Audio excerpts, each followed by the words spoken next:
Bien, buenos días. En este bloque vamos a hablar sobre modelos matemáticos. Este enfoque que nosotros le vamos a dar tiene que ver no con los personajes, sino con las herramientas matemáticas que se utilizan para hacer simulaciones. Entonces, el objetivo de esta clase es reconocer lo que es un modelo matemático y cómo se aplica, cómo se usa en ciencias naturales, comprender cómo se relacionan con los hechos experimentales o los hechos teóricos y manejar algunas herramientas matemáticas para hacer su análisis. En el contenido, por lo tanto, va a tratar sobre las definiciones de modelos, algunos ejemplos de modelos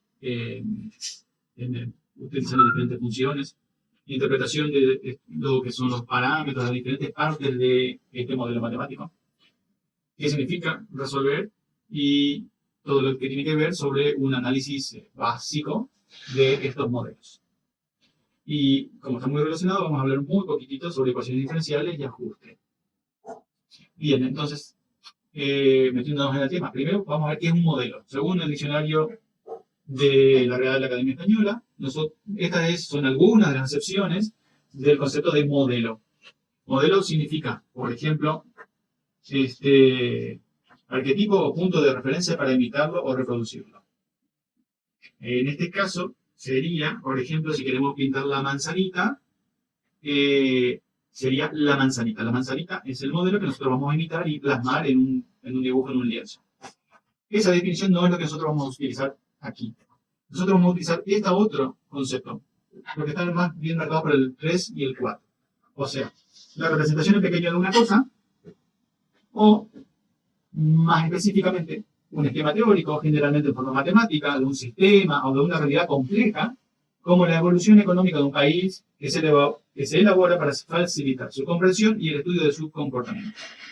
Fíjense, esta se acerca mucho a la definición técnica que nosotros vamos a utilizar, y el modelo tiene que decir cuál es su estructura, ¿sí? En este caso, una forma matemática, y cuál es su propósito: facilitar la comprensión de algo. Principalmente tiene que tener estos dos elementos. El propósito es muy importante, es la parte más importante en la definición de modelo. Y digamos un poquito más específicamente, ¿qué es un modelo? Acá hay algunas características que tiene que reunir un modelo. El rol del modelo tiene que disminuir la complejidad de un sistema bajo consideración o bajo estudio para ser utilizado para un fin específico. Otra cosa, el modelo tiene un propósito, nos ayuda a responder preguntas y resolver problemas. Un buen modelo no imita el sistema real tanto como para lograr algo idéntico, o sea, que no es una copia del sistema real. Esto es muy importante, no confundirse. Por lo tanto, el modelo va a ser una aproximación. Y el mejor modelo es el modelo más simple que todavía preserva su propósito. Es decir, que tiene la complejidad suficiente para ayudarnos a comprender un sistema y resolver problemas. Fíjense que siempre tiene que estar el propósito. Siempre, siempre. Y tiene que ser lo más simple posible. ¿Lo más simple para qué? Para que sea muy fácil de, digamos, analizarlo, de manipularlo con las herramientas que sean necesarias. Entonces, podemos decir las etapas que intervienen en el desarrollo del modelo y en el uso del modelo. Y esto lo vamos a mencionar muy rápidamente, porque no es el centro del curso. Más que nada, la primera etapa es definiciones, o sea, definir el problema que debe ser resuelto, o sea, la pregunta a responder, eso nos va a dar el propósito. Luego, el análisis del sistema real, ¿no? Del sistema real. O sea, identificar las distintas partes que sean relevantes para el propósito, ¿sí? Para la pregunta, ¿sí? Segundo, entonces son las partes relevantes. Eso es lo. Tercero, el proceso de modelado. Modelado, ¿qué significa? Buscar un modelo que me sirva al propósito. Ahí puede ser, ya vamos a ver más adelante, una ecuación matemática, alguna función matemática, o puede ser también, existen otros tipos de modelos, cuando uno está, por ejemplo, probando una vacuna para seres humanos, que hay modelos que son en animales que tengan alguna similitud con el sistema que nosotros queremos representar en el ser humano, ese animal sería un modelo para un modelo de estudio. Entonces, elegir el animal que reúna los requisitos de características por el sistema interno que nosotros queremos ensayar, no es trivial. No es lo mismo usar un animal pequeño que uno grande. Hay que ver cuestiones que tienen que ver con el metabolismo y otro tipo de cosas que sean específicas a la pregunta que queremos responder. Ese sería un modelo animal. Un modelo matemático tiene que ver con funciones matemáticas. Un modelo físico tiene que ver con cosas tangibles y físicas. Por ejemplo, si uno quiere hacer un modelo a escala reducida de un puente, esa maqueta, llamémosle, es que lo puede usar un arquitecto para ver algunas proyecciones de sombra, luz, interferencia con el resto de la construcción. Eso es un modelo físico. Existen distintos tipos de modelos, nosotros nos vamos a concentrar más bien en los matemáticos. Entonces, el modelado es el desarrollo de ese modelo. La simulación es aplicar el modelo para ver cómo responde mi pregunta. Y la validación es si las respuestas que yo tengo del modelo tienen algún parangón con el sistema real. Si yo puedo ver que en el sistema real se cumplen algunas cuestiones, en el modelo también se tendrían que cumplir las cuestiones que yo considero relevantes, especialmente las que tienen que ver con la pregunta que yo quiero responder. Si no hay, digamos, concordancia entre el sistema real y la simulación usando el modelo, debería cambiar el modelo.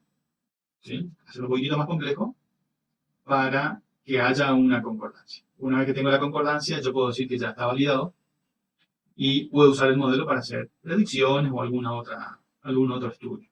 Estas serían las etapas. Y son etapas que son iterativas. ¿Sí?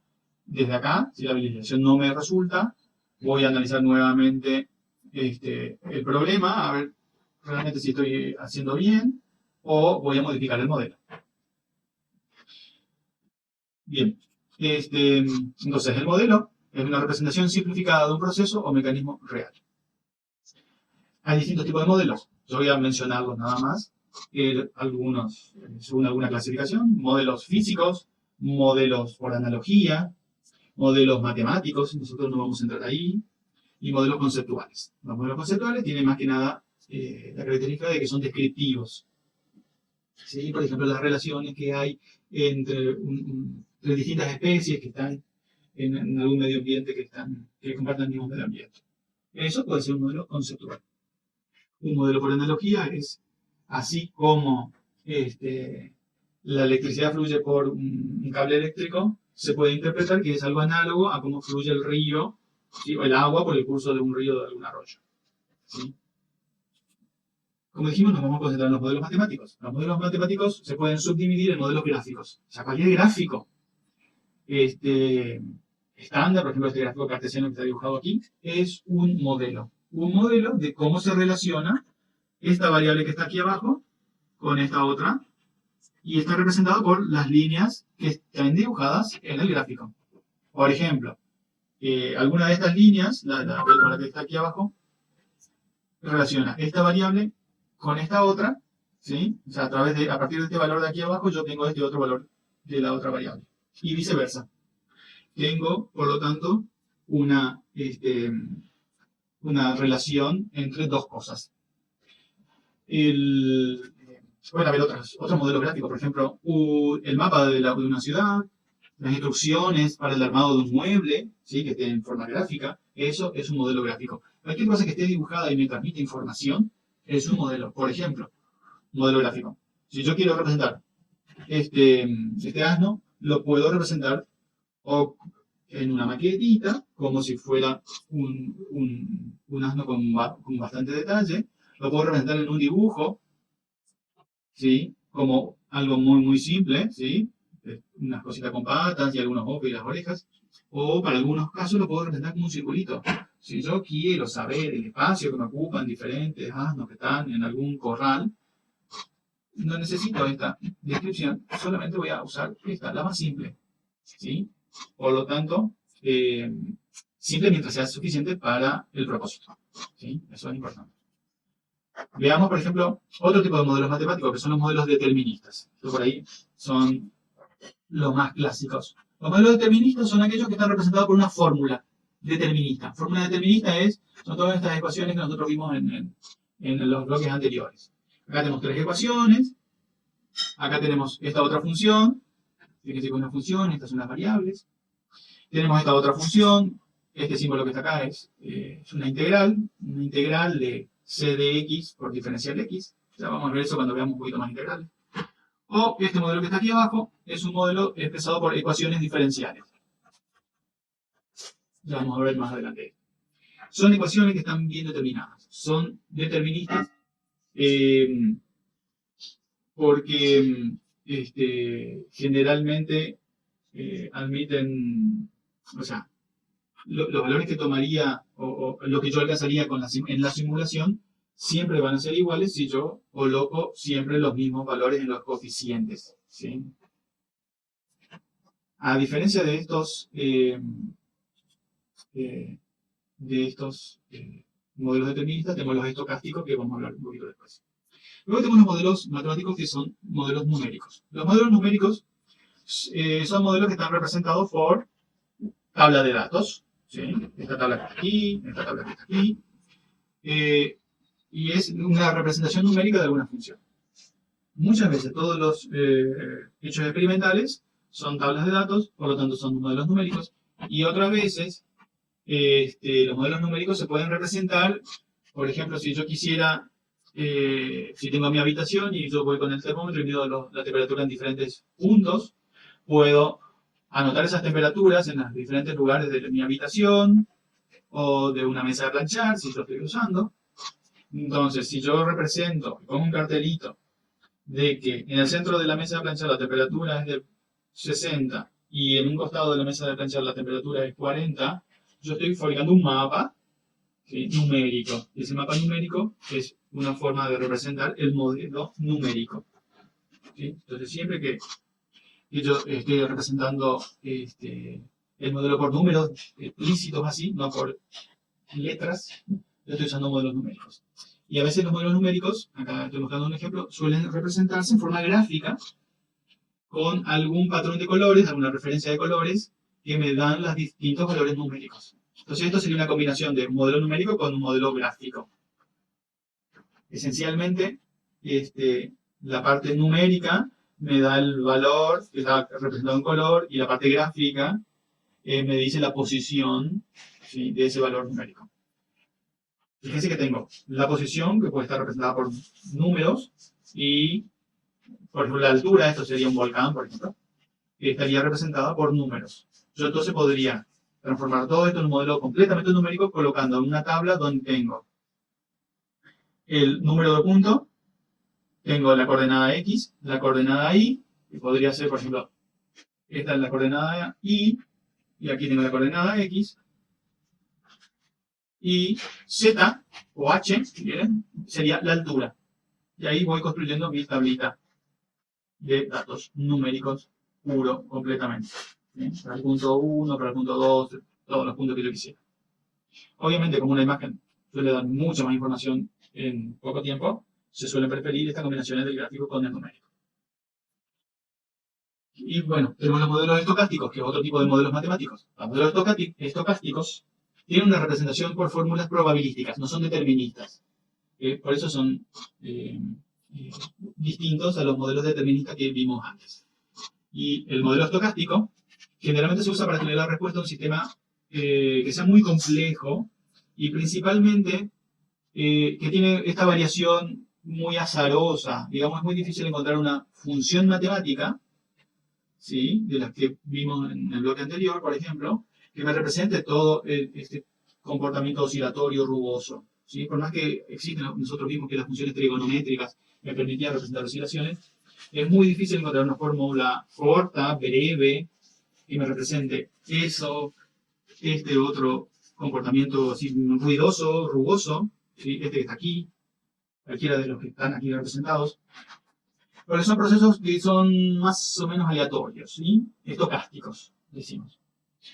Fíjense que en general la fórmula simple que vimos en funciones, vamos a ver un poquito algún ejemplo más acá, en este bloque, se estaría más o menos representado por esta serie de puntos que están aquí.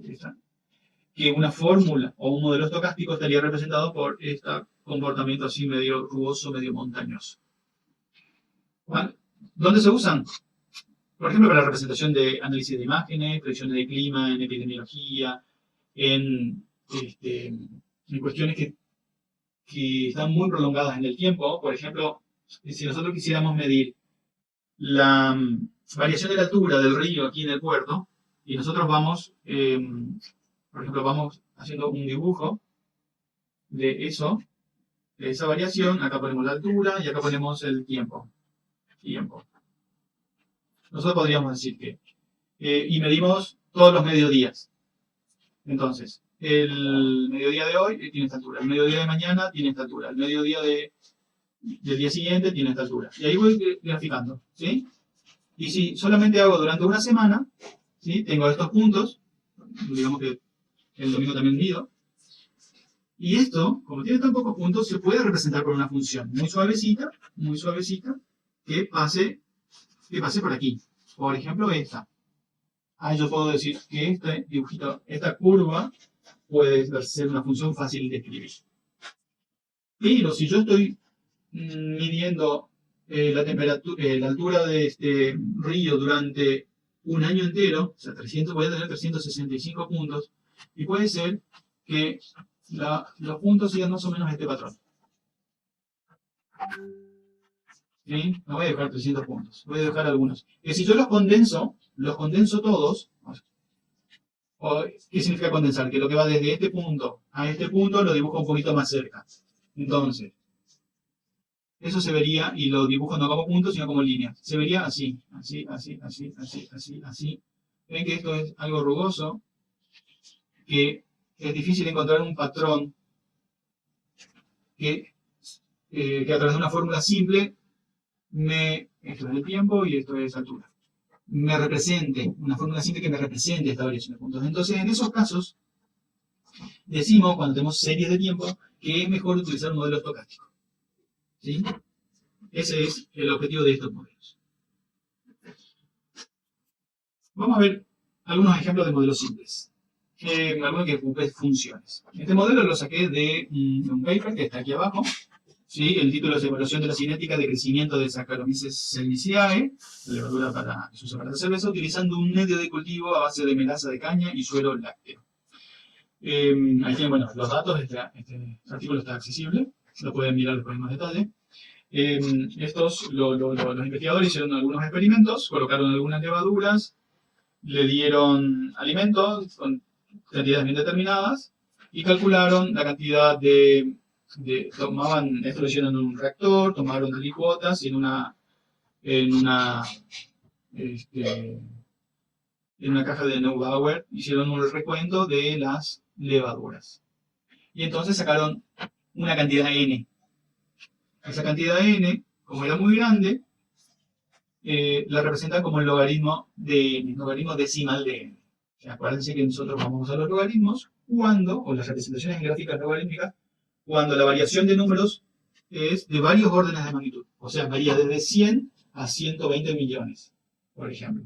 Fíjense que de 100 a 120 millones tenemos 6 órdenes de magnitud. En esos casos suelen ser más cómodos las representaciones logarítmicas. Usaron dos medios de cultivos distintos, uno el rojo, jugo de uva, y el azul, que es la melaza, no leo bien, pero debe tener algo del suero láctico aquí. Y fíjense cómo son los conteos que obtuvieron. Son bastante azarosos, pareciera, pero en general, en estos casos, se suele usar el modelo de población de bacterias, en el caso de levaduras, se suelen utilizar modelos logísticos.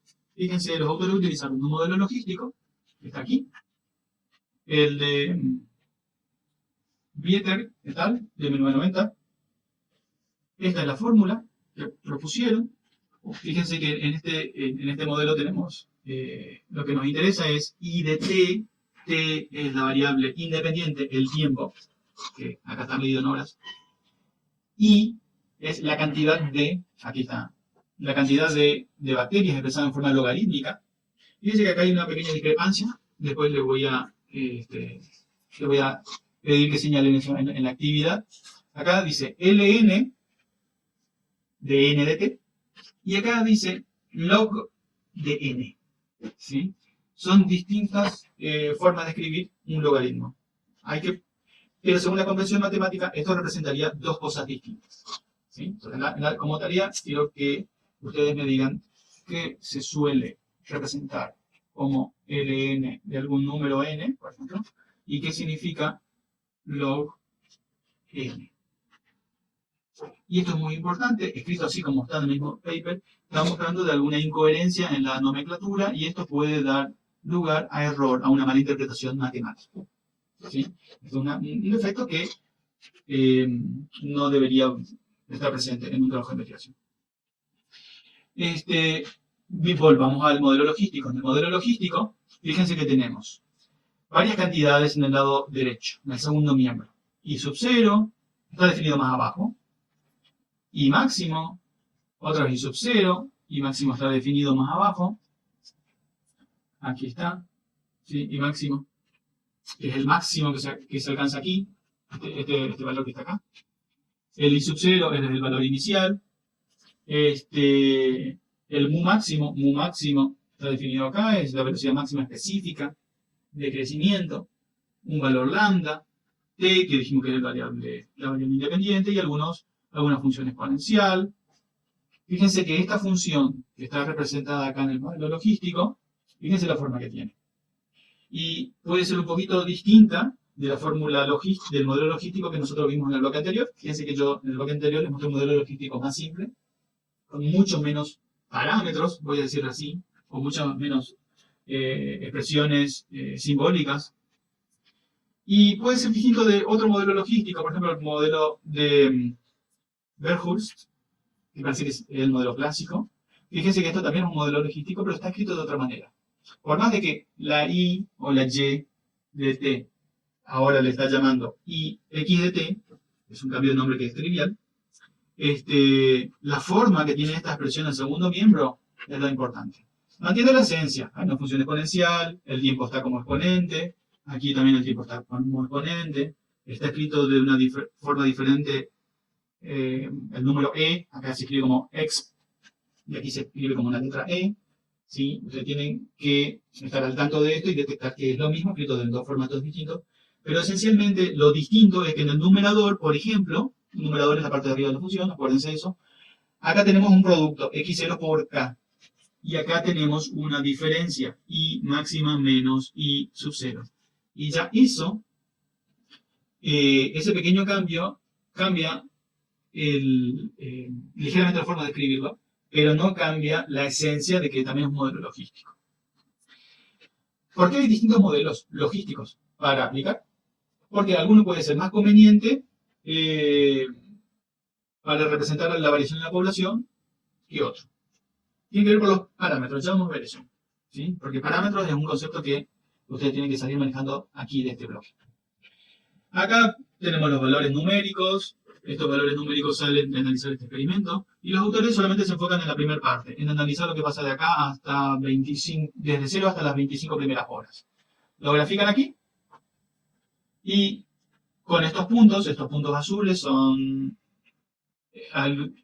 tienen que ver con algunos de estos puntos experimentales. Estos puntos azules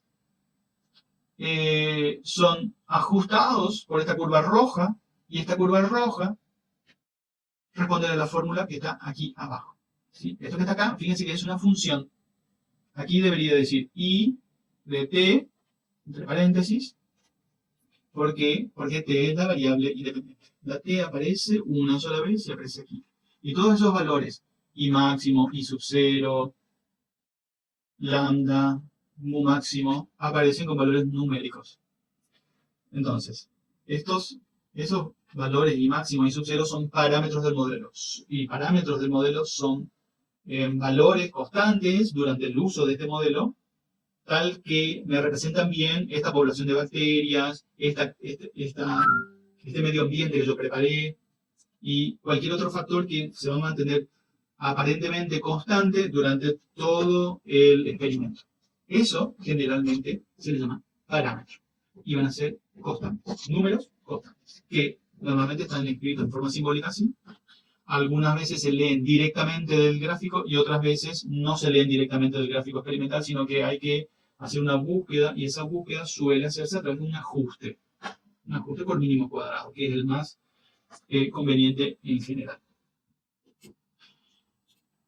Entonces, repasemos. Los conceptos que tienen que quedar, que varían generalmente de alguna subdisciplina a otra, pero primero es la variable. Como tenemos una función, hay que reconocer cuál es la variable. El tiempo es una variable independiente. Por otro lado, existen las variables de entrada. Estas variables son esas cantidades que modifican un proceso y yo puedo modificarlas y a voluntad y con el objetivo de buscar cuál es el efecto que tiene sobre el modelo que yo estoy planteando. Si yo quiero saber cuál es la densidad de población que se alcanza de mis microorganismos, esa va a ser la variable de salida y cuando tenemos una sola ecuación es muy fácil de identificar. I de t, acuérdense, según lo que definimos acá, es el logaritmo natural de n de t, donde n de t es la densidad de bacterias. Si a mí me interesa la densidad de bacterias, en realidad lo que a mí me interesa es n de t. Pero para el cálculo, ¿sí?, la función de salida no va a ser el número de bacterias, sino va a ser el logaritmo de n de t. Eso es lo importante. Esto, de información, es una etapa intermedia hasta el resultado final. Muchas veces nos quedamos acá, pero no hay que perder de vista que lo que en realidad interesa es esto. ¿Sí? Luego existen las constantes. En el lenguaje matemático nosotros les llamamos constantes y en el lenguaje de modelos nosotros les llamamos parámetros. Los parámetros son generalmente conocidos a priori. En este caso, en este modelo particular, es la cantidad inicial de levadura, porque yo la seleccioné para hacer mi experimento, y el valor máximo de logaritmo de la cantidad, de la densidad de microorganismos, porque eso yo lo leo en el gráfico. Y hay otros parámetros que no son conocidos a priori. Por ejemplo, lambda y, por ejemplo, mu máximo. Estos, como no son conocidos a priori, tienen que salir de tiene que ser calculado de alguna otra forma. En este caso en particular, se calcularon a través de un ajuste de la función de este modelo logístico a los resultados experimentales. Fíjense que una vez que yo digo que mi levadura responde a este modelo, con estos parámetros, yo tengo la posibilidad de, y en teoría, este modelo se usa porque mu máximo suele ser constante para este microorganismo y este medio de cultivo, más o menos en esta cantidad de alimentos que le damos. Y el otro parámetro lambda también suele ser más o menos constantes para este experimento. Por lo tanto, este modelo que está acá se puede utilizar para hacer algunas predicciones. Ya está bien determinado y yo puedo cambiar la concentración, la cantidad inicial de levaduras. Y yo con eso puedo saber cuál va a ser el nuevo máximo o cuál es el tiempo que tarda a mi población de levaduras llegar a otro nivel. ¿Sí? Esa es la forma de usar el modelo. Luego, tenemos tenemos otro modelo simple, en este caso usando matrices. Cuando nosotros usamos matrices, en general es porque tenemos más de una función de salida. Y generalmente también cuando tenemos más de una variable. Entonces, se dicen que son modelos multidimensionales. Multidimensionales principalmente porque tenemos justamente más de una variable y más de una salida. Por ejemplo, este ejemplo lo saqué de esta bibliografía, ¿sí? Es un apunte de modelos discretos en biología, que también se va a proveer, es de la Universidad de Sevilla, que dice así: un insecto tiene 3 etapas vitales, huevo, larva y adulto. Este insecto progresa de huevo a larva en un determinado periodo de tiempo. del larva adulto en otro periodo de tiempo y finalmente el adulto pone determinada cantidad de huevos y muere en el periodo de tiempo siguiente. Entonces, yo puedo representar, puedo escribir algunas ecuaciones donde voy a decir que h de k es el número de huevos en el instante de tiempo k, L de k es el número de larvas en el instante de tiempo k, y A sub k es el número de adultos en el instante de tiempo k. Este instante de tiempo k es un instante que puede ser cada hora, cada etapa de tiempo que tiene que ver con esta progresión. O sea que el tiempo está medido en forma discreta. Al estar el tiempo medido en forma discreta, yo voy a utilizar matrices. ¿Sí? Matrices suele ser el medio más conveniente. ¿Y eso cómo se escribe? ¿Cómo se relaciona? Por ejemplo, la cantidad de huevos en el instante k con la cantidad de adultos en el instante anterior, o sea, en el instante k-1, se relaciona a través de un índice. ¿Sí? Si yo sé que cada adulto pone 74 huevos, yo lo voy a escribir así. El número de adultos a sub k-1 por 73. Ojo, k-1 significa el instante de tiempo anterior.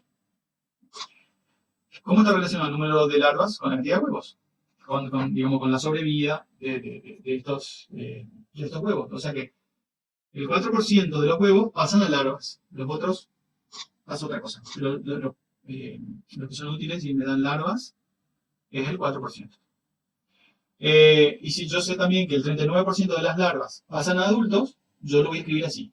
0,39, porque esto es tan porcentual. Cuando las cuentas no tengo que poner el por ciento. ¿Sí? Acuérdense de eso. Voy a poner 0,39, que es el valor porcentual expresado en forma decimal. Es multiplicado por el número de larvas en el instante anterior. Entonces estas son tres ecuaciones. Son ecuaciones que,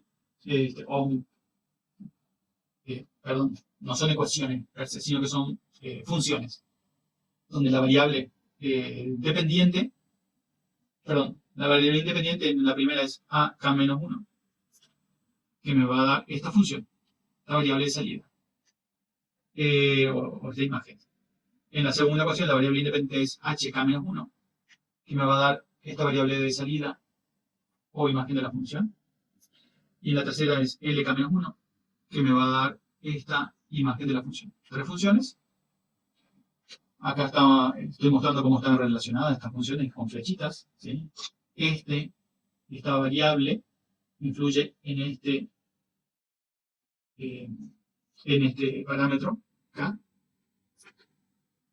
Esta variable me influye en los huevos y esta variable me influye y esta variable me influye aquí, ¿sí? En el número de adultos. Este es un modelo de Lefkowitz y puede ser representado con una matriz de esta forma. Fíjense que vamos a empezar primero más chiquitito. Yo voy a decir que esto que está acá, perdón, así sin querer, que esto que está acá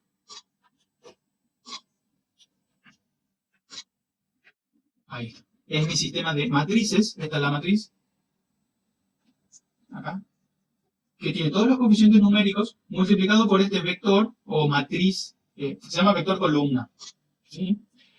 O es una matriz que tiene una sola columna y tres filas. Que este vector columna tiene un subíndice que es el k-1. Ese subíndice está relacionado con este k-1 que tiene aquí estas ecuaciones. Estos coeficientes multiplicados por estas variables me van a dar los h sub k, l sub k y a sub k, que en forma condensada también se puede escribir de esta forma. Fíjense, HLA con un subíndice más grande, K, un subíndice más afuera, perdón, así como utilizamos en este lugar. HLA con un subíndice fuera del corchete. Tenemos entonces una matriz, un vector columna, multiplicados entre sí me va a dar este otro vector columna. El primer vector columna es el de las imágenes de la función. Este vector columna que está aquí es una cantidad numérica, ¿sí? Debería ser conocido en mi población inicial, o algún estadio que yo quiera analizar. estos son valores numéricos. Entonces, a través de estos valores numéricos, lo multiplico por esto, opero a través de esta matriz, que es un producto de matrices, voy a tener como valor numérico las imágenes. Y estas imágenes pueden ser otra vez multiplicadas por esta matriz, y voy a tener así sucesivamente nuevas imágenes para otro valor de K. Vamos a ver el ejemplo numérico de cálculo. Ahora sí. Repliqué la misma matriz. ¿Sí? Esta es la misma matriz que puse al principio. Voy a suponer que parto de una condición inicial de este vector que está aquí, con 1000 huevos, 100 larvas y 10 adultos. Tengo una pequeña digresión de lo que tiene que ver con el producto de matrices. Esta es la población al tiempo K, que es una forma abreviada de escribir esta vector columna HKLK a sub K. Y yo sé que sub K es igual a M, la matriz, esta que está acá, por la población en el tiempo K menos 1. Y esto vale para todos los K mayores a 1. Mayores o iguales a 1. O sea que si yo quiero calcular qué pasa en el estadio número 3, yo debería calcular M por la población en la etapa 2. Y la población en la etapa 2, fíjense, está escrita por la reglita aquí, es M por la población en la etapa 1. Y la población en la etapa 1 está escrita por esta formulita que está acá, M por la población inicial. Entonces, si yo estas formulitas las puedo ir reemplazando en la última, fíjense cómo va a ir creciendo. Va a ser M por M al cuadrado. Este último M cuadrado sale de aquí. Y M por M cuadrado se puede multiplicar, esto es operación de matrices, es igual a M al cubo por P sub 0. Entonces acá, esto se llama matemática recurrencia, ¿sí? Cuando yo voy construyendo algo nuevo a través de la misma regla, utilizando información de un paso anterior. Eso se llama recurrencia. Entonces, yo puedo dar una fórmula general que la población en el tiempo K es igual a la matriz elevado a la potencia K multiplicada por la población inicial. Fíjense que es un poquito distinta a esta otra regla, porque yo estoy mirando solamente la población anterior. Acá estoy mirando la población inicial. O sea que de un solo paso llego a la población en la etapa que yo quiera, después de 10 generaciones, lo que sea. Entonces tengo varias formas de construir mi tabla de población etapa por etapa.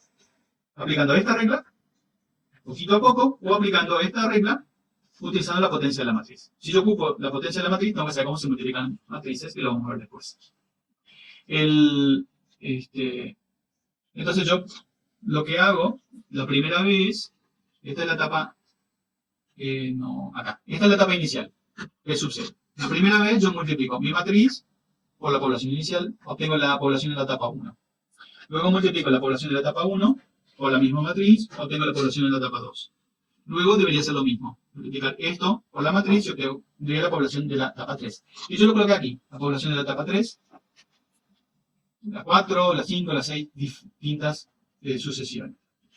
Y entonces yo puedo analizarlo numéricamente como está acá, pero como habíamos dicho antes, a veces la visualización gráfica suele ser más, aportar más información. Y miremos qué encontramos acá. Acá hay un gráfico justamente para esta tablita que yo coloqué acá. Acá tenemos 29. Estoy usando acá, bueno, acá cambié un poquito los números. En realidad esta es la que tengo que usar acá. Si yo parto de 1000, ¿dónde está? Acá. 1000, 100 y 10 es este grafito que está acá arriba. Este es un poquito diferente en el apunte, por eso lo tuve que volver a calcular. Bueno, entonces, cuando empiezo con 1000, 100 y 10, o sea, 1000 huevos, 100 larvas y 10 adultos, tengo este ciclo de huevos, ¿sí? Paso de 1000 a un poquitito menos, acá. De 1000 a 730, después a 2800, después a 1000 y pico, después a 830. Fíjense que voy en forma oscilatoria, creciendo lentamente. Lo mismo para las larvas, ¿sí? Voy de 100, bajo, después sube, después bajo. Fíjense que estos máximos aquí van subiendo de a poco. Fíjense que empezó en 100, 113, 129, 147, los máximos de las larvas van subiendo. Lo mismo va a pasar con los adultos. Es un crecimiento oscilatorio de las poblaciones en los tres estadios. Pero crecimiento. ¿Qué pasaría? Acá ya estoy usando el modelo. ¿Qué pasaría si yo analizo, si creo que este modelo, después de la validación pertinente, sé que va a funcionar? Yo puedo analizar qué pasa si empiezo con 100 huevos, 100 larvas y 10 adultos. Voy a tener este otro ciclo. También es oscilatorio, fíjense.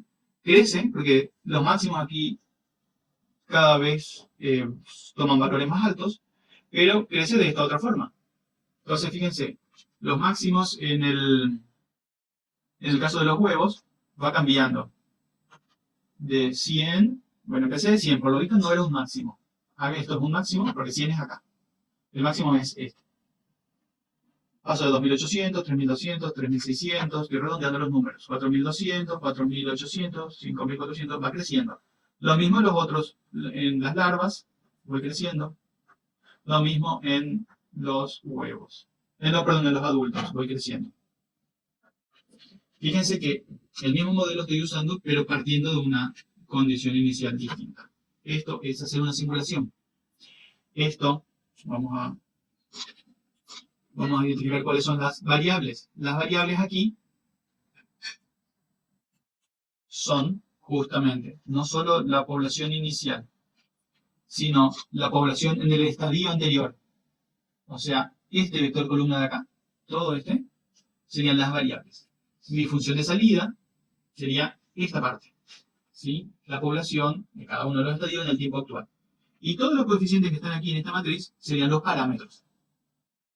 Que, como se obtienen los valores de los parámetros, ya es otra historia, ¿sí? Pero tiene que ser conocido para poder utilizar este modelo de poblaciones.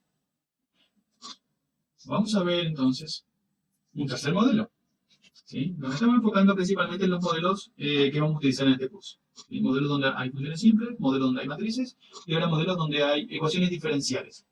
Y estos modelos también son multidimensionales. Puede que algunos modelos con ecuaciones diferenciales no sean multidimensionales. Por ejemplo, el de la ecuación logística puede estar relacionado a una ecuación diferencial, pero el que voy a mostrar ahora es multidimensional, porque va a ser un modelo clásico de presa de depredador del octavo terra. Ahora tenemos una población de zorros, que serían los depredadores, y una población de conejos, que es la presa. La X son los zorros, la Y son los conejos. Esta es la ecuación diferencial para la variación de X con respecto a T. Fíjense que yo omití, para escribir en forma un poquito más limpia, el paréntesis, esto que está acá omití, el paréntesis con la T en la X y el paréntesis con la T en la Y. Pero tiene que quedar claro que X de T, Y de T son funciones del tiempo como variable independiente. Eso tiene que quedar claro. Lo escribo así porque es la forma usual en la que se suele escribir. Pero en algunos casos lo escriben un poco en forma más completa. En algunos casos lo van a encontrar esto como la derivada de Y de T con respecto a T. Lo van a encontrar así y está bien de las dos formas. Tienen que saber esto para el día que lean algún paper y encuentren las diferencias. Bien, estas son las convenciones que se usan. Y fíjense una cosa. Yo acá puse estos valores numéricos, 0,16 multiplicado por X más 0,08 por X por Y. ¿Cómo se interpreta esta ecuación? Me dice que la variación de la población de zorros con respecto al tiempo es igual a menos 0,16 por la población de zorros, ¿sí? Que hay un instante, en ese mismo instante, más 0,08 por la población de zorros que hay en ese mismo instante multiplicado por la población de conejos que hay en ese mismo instante. Fíjense que acá estamos utilizando valores instantáneos, como que los zorros y los conejos, estas poblaciones, van cambiando instantáneamente. Y sabemos que eso no es muy cierto del todo. Es una aproximación del modelo. Estamos aproximando algo discreto con una función matemática que es continua. Y esto se hace mucho. Tienen que saber que es aceptado tiene sus limitaciones. Para sacar conclusiones y hacer muchos análisis, anda muy bien. ¿Por qué se usa esto? Porque es fácil de resolver. Principalmente por eso. Y sirve a los propósitos. Esta es la otra ecuación diferencial, que dice que la variación de la población de conejos es igual a 4,5 por la población de conejos en ese instante, menos 0,9 por la población de zorros por la población de conejos. Y fíjense que son dos ecuaciones diferenciales que se tienen que resolver al mismo tiempo, en forma simultánea. Eso significa, ¿sí? Cuando digo al mismo tiempo es en forma simultánea, nada más. No tiene nada que ver eso con este tiempo que está acá. Y son ecuaciones diferenciales no lineales. ¿Por qué son no lineales? Porque acá yo tengo el producto de dos variables. En una ecuación diferencial, las variables suelen ser fáciles de identificar porque hay que mirar qué acompaña a la D. ¿Sí? Siempre ustedes van a encontrar D de algo sobre otra variable. Esto es una variable. Generalmente yo le llamo dependiente. Esto tiene el nombre de función. Función incógnita. A ver, déjame escribir un poquito. Entonces, esto que está acá, en verde, es la variable dependiente o función incógnita. Y lo que está aquí en el denominador, acompañando la letra D, es la variable independiente. En estos modelos que dependen, que van evolucionando con el tiempo, generalmente la variable independiente suele ser el tiempo, casi siempre. Y en el numerador vamos a tener diferentes funciones. Tenemos la Y para la población de conejos, tenemos la X para la población de zorros. Podemos usar otras letras, pero yo estoy usando estas, nada más. ¿Por qué yo les llamo variables dependientes? Porque suelen ser variables que a mí me interesan, porque en el problema real es una variable que va a alimentar otro proceso y otro cálculo. Entonces, por eso yo le llamo variable. Pero rigurosamente vendría a ser una función, ¿sí? La función población de zorros, por ejemplo, esa sería una, o la función población de conejos, ¿sí? Mirando rápido, no vamos a hablar ahora del modelo de Volterra completamente, pero esta es la forma habitual en la que se suele escribir, ¿sí? Con un signo negativo aquí, un signo negativo aquí. Y de esta forma vamos a decir que siempre los coeficientes, ¿sí? A, B, C, D, tienen que ser positivos. Fíjense la forma en que yo escribí esta condición que tienen que reunir. Tienen que ser positivos. Y fíjense que esos coeficientes son los parámetros en este modelo. Fíjense que estoy usando varios nombres para lo mismo. Constantes, parámetros, coeficientes. Todos esos suelen ser representados por una letra. Cuando ya toman un valor concreto numérico, ya es el modelo concreto, particular, para un caso especial. ¿Sí? Este 0,16, este 0,08, este 4,5, ya están cuantificando bien, especificando bien, que estoy usando para determinada población de conejos, de zorros, en determinado lugar, con determinada característica ambiental y todo su entorno. Ahí, en ese caso, yo ahí recién puedo poner números. ¿Sí? Pero estos números, siempre en este modelo de Docta Volterra, tienen que ser cantidades positivas. Tengo el modelo, ya vimos las partes. Ahora, ¿cómo se resuelve? ¿Sí? Yo acá resolví. Y tengo que decir que para resolver esto, lo vamos a ver más adelante bien, son modelos que suelen ser complicaditos para resolver. Los modelos, yo lo que tengo que hacer es encontrar esta función, x de t. Utilizando un método numérico, porque son ecuaciones no lineales, yo obtengo esta función que está aquí, color naranja. Y esto me va a dar la población de zorros. Y encontré también esta población y de t, población de conejos, graficada en azul. Fíjense, lo que estoy graficando abajo, ¿sí? La información del eje horizontal, es el tiempo. En alguna unidad de tiempo. Puede ser horas, ¿sí? Pero obviamente sabemos que los zorros y los conejos no se reproducen tan a esta velocidad, así que es muy probable que esto sea meses, por lo menos. ¿Sí? Una unidad de tiempo adecuada. Y aquí lo que estoy graficando es alguna densidad de población. Podrían ser individuos, pero fíjense que como es una definición, estoy usando una aproximación de una función continua, es muy raro que yo tenga 5,3 zorros. ¿Sí? Por eso en general se habla de densidad de población. Entonces hay que hacer una adaptación de la limitación de una ecuación diferencial continua para analizar un problema en ciencias naturales que es discontinuo. Entonces esa adecuación tiene que ser rigurosa para cubrir todas estas cuestiones y por eso hablamos de densidad de población. Lo importante, y que esto sí fue validado por Lotka en su momento, por Ulterra y por un montón de gente, que en ciertos casos se puede ver que hay una correlación en forma oscilatoria, más o menos en este tipo de ciclos. Yo empecé con una densidad de población de 5 zorros y 4 conejos.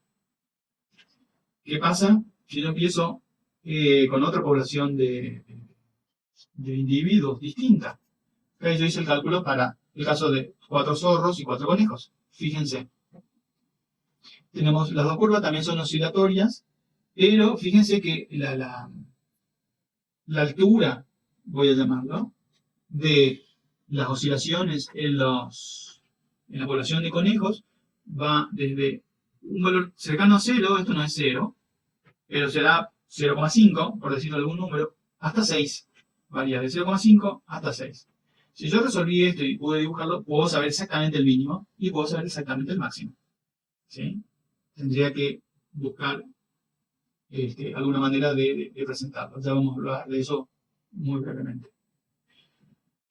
Y en cambio, eso es diferente a la amplitud, o sea, la amplitud es el rango de variación de esta curva azul que tenemos cuando empezamos con 5 zorros y 4 conejos. Acá varíamos desde 1 a 4. Y va a ser distinto cuando empezamos con 3 zorros y 4 conejos. Fíjense que variamos de prácticamente 0 a 12. Y fíjense una cosa. Yo tengo esto como resultado. Si yo miro estas tres gráficas, yo ya puedo empezar a hacer análisis de qué es lo que va a ocurrir. Y podría ver que voy a tener oscilaciones en las poblaciones, generalmente están sincronizadas, generalmente, y yo podría ver cuál es el mínimo y el máximo de cada población. Podría ver que si la densidad de población es 0, es muy probable que aquí se anule la cantidad de conejos, entonces esto no vuelva a subir nuevamente. Entonces esto se interrumpa aquí. Entonces yo podría hablar de distintas situaciones que acabarían con alguna de las poblaciones. Entonces puedo sacar un montón de conclusiones. A mí me interesa enfocarme más que nada en 2 o 3, que tienen que ver con lo que vamos a discutir después. Los máximos, los valores máximos, los valores mínimos, ¿sí? O los valores donde cambia la curvatura, se llaman puntos de inflexión, que suelen estar aquí, aquí, aquí, aquí. Ya vamos a hablar un poquitito de eso. O los valores donde la función corta el eje, donde tengo esta curva azul, donde cortó el eje, o se acercó, o tocó, mejor dicho, el eje horizontal, el valor 0 de la función que yo estoy graficando en el eje vertical.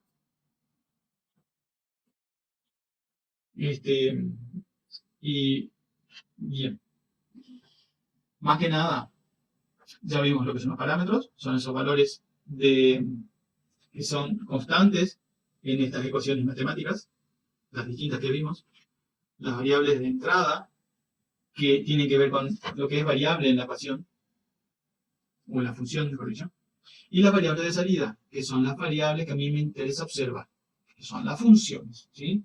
Que sale de resolver esa función. ¿Cómo se puede resolver cualquiera de esas funciones que vimos antes? Se puede resolver de forma analítica. Esa resolución analítica es la resolución clásica que nosotros hacemos, despejamos la incógnita, vamos resolviendo los valores numéricos y al final tenemos algo numérico. Y existe otra forma que es la resolución numérica. La resolución numérica suele ser la más recomendada y es la que ocupan todos los programas de computación. Cuando nosotros resolvemos algo a mano, lo que estamos acostumbrados a hacer en matemática es resolver una forma analítica de este tipo de procedimientos. Cuando vamos a resolver algo en una computadora, en general, y que lo hace a través de un programa, lo hace en forma numérica. Esta forma numérica no es trivial, no hay una sola forma numérica de resolver las cosas y y se pueden programar para que sean eficientes, que se hagan en poco tiempo, pero algo muy importante que tienen que saber es que estas formas numéricas suelen tener errores y hay que ser conscientes de que en algunos casos el valor resultado tiene un error, ¿sí? Tengo que saber con qué cantidad de cifras significativas el resultado es confiable. Y al final, lo que voy a obtener es o una tabla de números, ¿sí? O un gráfico. Esa generalmente es la forma en la que voy a manejar los resultados. Esta tabla de números me puede servir para calcular los gráficos, generalmente. Pero si yo tengo gráficos, no siempre voy a poder tener la tabla de datos con precisión. Lo voy a tener nada más que en forma aproximada. Por eso, la recomendación es que si van a resolver algo, y va a ser numéricamente, obtengan la tabla de números con la mayor cantidad posible de números y después construyan los gráficos. Y este sea siempre el germen de los gráficos que ustedes después grafiquen. Bien, y ahora tiene que ver con analizar este valor máximo, este valor mínimo, el cero, o los valores donde colocan la función toca el eje horizontal. Y para eso nosotros vamos a utilizar el concepto de derivada. El concepto de derivada vamos a reforzarlo más adelante, pero si yo quiero calcular este valor, el máximo o el mínimo, yo voy a derivar esto dijimos que es la derivada de x con respecto al tiempo. Todos los valores donde yo tengo un máximo o un mínimo, esto va a ser 0. O sea, cualquiera de estos valores, ¿sí? De estas posiciones, cualquiera de estas posiciones que yo marqué en rojo, van a satisfacer esta ecuación diferencial, que es la derivada de x con respecto al t, porque esto es t, y x de t estoy graficando acá. Por eso. Nada más que por eso. Si yo grafico x de t acá, todos esos puntitos rojos que yo marqué ahí van a satisfacer esto. En particular, luego, cuando yo calcule algo que se llama la derivada segunda, vamos a ver bien después, ¿sí? La derivada segunda sería así, la derivada segunda de x dos veces con respecto al tiempo. Cuando este valor sea menor a 0, cuando yo tengo un máximo, o sea, se tiene que cumplir esto, primero, y segundo, se tiene que cumplir esto. Cuando yo tengo un máximo, o sea, estas dos cosas se van a cumplir aquí, en los máximos. Por otro lado, si se cumple que la derivada primera con respecto al tiempo es igual a 0, pero la derivada segunda de x con respecto al tiempo dos veces es mayor a 0, voy a tener un mínimo, estos puntos de aquí abajo. Entonces, hay algunos cálculos que yo puedo realizar sobre esta función. Estoy trabajando sobre esta función, no el azul, sino sobre la población de zorro. Que me van a permitir calcular cuáles son los valores de x y de y, ¿sí? O sea, la coordenada de este punto en los valores máximos. Y también voy a encontrar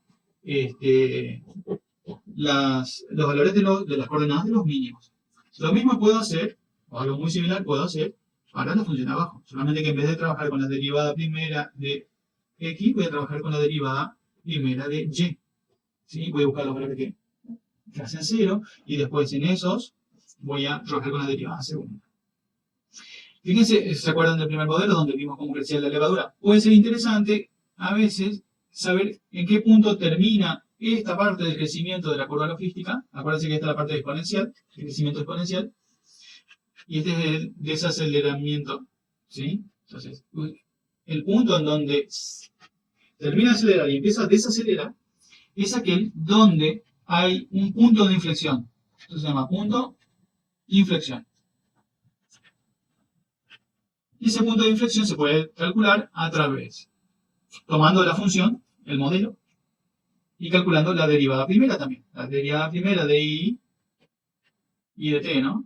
Con respecto a t, buscando el valor donde se hace 0, y luego podemos buscar también el valor donde la derivada de y, la derivada segunda de y con respecto a t, dos veces, también se hace 0.